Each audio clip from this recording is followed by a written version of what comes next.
प्रथम प्रश्न विजु जनता दल बीजेडी केते वर्ष रे गठित होइतिला। Option A 1995, option B 1997, option C 2000 एवं ऑप्शन डी 2001।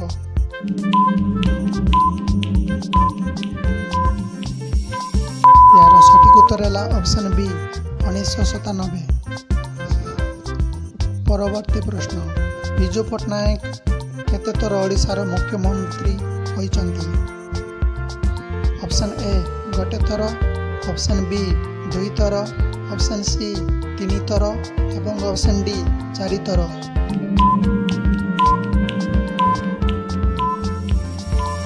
तो यार सठिक उत्तर है ऑप्शन बी 2 थर। परवर्ती प्रश्न ओडिशा विधानसभा सदस्य संख्या केते। Option A 147, option B 150, option C 140 और ऑप्शन डी 160। तो यार सठिक उत्तर है option A 140।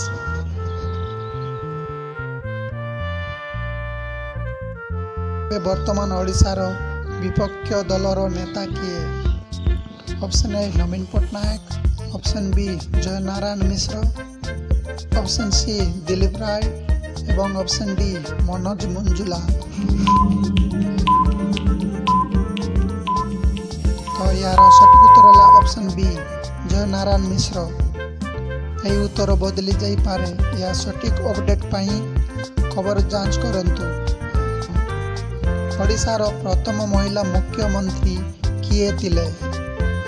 Option A Nandini Satpathy, option B Usha Devi, option C Ghanashyam Mishra एवं ऑप्शन डी अपर्णा नायक।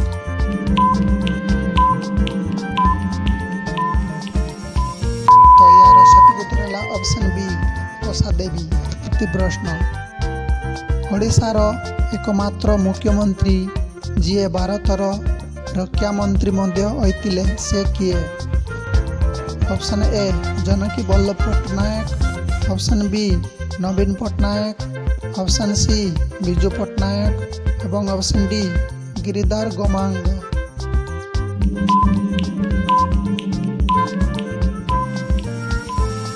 यार सठिक उत्तर है ऑप्शन सी विजु पट्टनायक। परवर्ती प्रश्न वर्तमान ओडिशार राज्यपाल किए।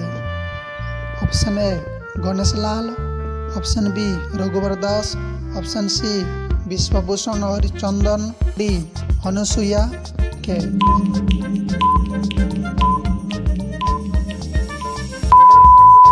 तो यार सठिक उत्तर है ऑप्शन बी रघुवर दास। ओडिशा रे विधान परिषद अछि कि। ऑप्शन ए हाँ, ऑप्शन बी ना। तो यार सठिक उत्तर है ऑप्शन बी ना। ओडिशा रे केवल विधानसभा अछि, विधान परिषद नहीं। ओडिशा रे विधानसभा निर्वाचन केते वर्ष परे हुए। ऑप्शन ए 3 वर्ष, ऑप्शन बी 4 वर्ष, ऑप्शन सी 5 वर्ष एवं ऑप्शन डी 6 वर्ष।